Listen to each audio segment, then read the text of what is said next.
هو كده. هو بيقول لنا ايه؟ بيقول لنا انا عاوز تفويض لمواجهه اللي هو بيسميه وبيحدده انه عنف وارهاب، في تحيز ظاهر وغير مسبوق من مؤسسه وطنيه تعبر عن هذا الوطن بكامل تنوعاته، فاذا بهذه المؤسسه تنحاز لطرف دون طرف. لما بيقول هذا كله هو ده التفويض؟ لا تفويض في دماء. هو ده الكلام اللي لازم يعرفه، واذا ما كانش دارس فقه لازم يروح يقرا ويعرف باب الدماء، لان هذا الباب يقع في باب الحرمات. من قتل نفسا بغير نفس او فساد في الارض فكأنما قتل الناس جميعا، ومن احياها فكأنما احيا الناس جميعا. هو مش عارف ده ولا ايه؟ مش عارف ان النفوس حرمات؟ مش عارف ان الارواح لابد وان تكون لها حماية من كل طريق حتى لو اختلفت معايا فكرا او سياسة؟ لا، دي مسألة خطيرة جدا. بيطلب تفويض في ايه؟ تفويض في انه يريق الدماء ويسيل الدماء ويوقع شهداء. ايه ده؟ كيف يكون ذلك حجة لهذا الذي يطلب بالتئام الوطن؟ مش ممكن ابدا يكون هذا مطلب حقيقي يتعلق بهذا الامر. لما بنقول المسألة كلها انه لا تفويض في دماء، لانه الدماء دي اسس فيما يتعلق بحياة الانسان ووجوده وكيانه. اذا كنتش عارف انه الانسان والمواطن بنيان الله ملعون من هدمه، يبقى انت ما بتقراش ومش عارف، ولا بتقرا خريطة مصر، ولا عارف خريطة مصر ايه، ولا تعرف المسائل التي تتعلق بحرمة الدماء وحرمة النفوس، لأن هذا الأمر أمر شديد الخطورة. احنا بنتكلم على نفوس، مش تفويض. مش همضي لك على ورقة أقول لك روح موت فلان. ايه الكلام ده؟ هذا ليس موجودا لا في ملة ولا في أي دين، لا في السياسة ولا في أي نظام ديمقراطي يمكن أنه يعمل هذا. هذا شأن المستبد اللي عاوز يخلص على معارضيه. هو ده شأن المستبد. أكتر من كده، إذا كان شأن المستبد أنه يضرب معارضيه، لا، ده بيعمل شيء أخطر من هذا.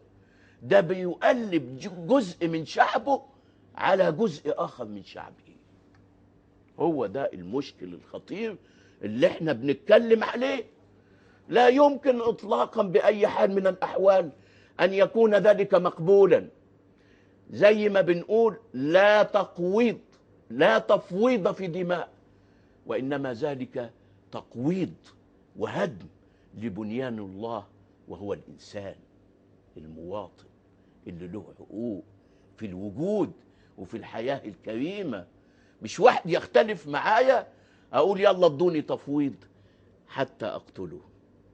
هذه مسألة أخطر ما يكون. ليس هذا بتصرف رجل دولة، ليس هذا إلا دعوة للاحتراب ودعوة إلى حرب أهلية.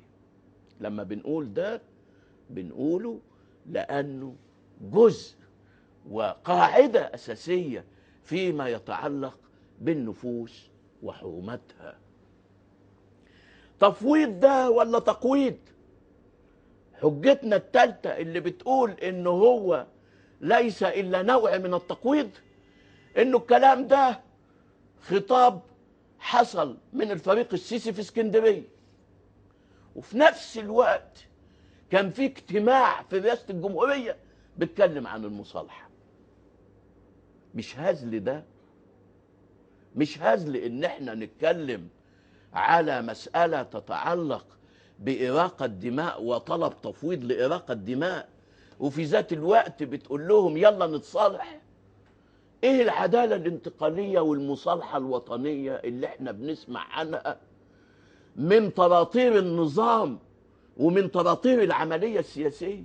أيوة طراطير والله. ده دولي السيسي يقول هم يقولوا وراه، لكن ما حدش أبدا بيقول اللي يرضي ربنا، اللي يؤكد أنه العملية السياسية لها قوانين مرعية في هذا الإطار. مش ممكن أبدا تتم مصالحة على المذبح، ما ينفعش، ولا تتم مصالحة في ظل محاكمات انتقامية وانتقائية.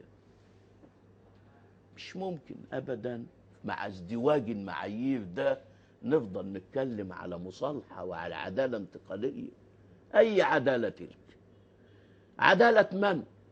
مين اللي حضر المؤتمر المصالحة؟ لون واحد، فصيل واحد. رجعنا تاني للكلام لما كانوا بيقولوا الرئيس بيكلم عشيرته. امال انتوا بتكلموا مين؟ مش بتكلموا برضو عشيرتكم ولا ايه؟ ناسيين ان المجتمع ده فيه تعددية وتنوع؟ ناسيين ان المجتمع ده فيه آراء متنوعة ومختلفة من الناحية السياسية؟ ناسيين انه إدارة التنوع والاختلاف مسألة أساسية لو انت عاوز تتكلم في هذا الشأن وفي هذا الموضوع؟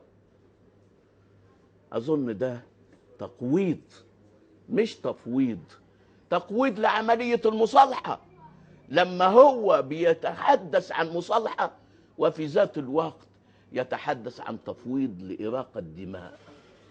لا، هذا خطر كبير. هذا مش ممكن أبدا نتحدث عن مصالحة باعتبارها سد خانة ولا حلية شكلية ولا إبراء للذمة، ولا نقول إن إحنا بنسد الخانة أهو وقلنا قال لهم يجوا يتصالحوا بس ما جوش.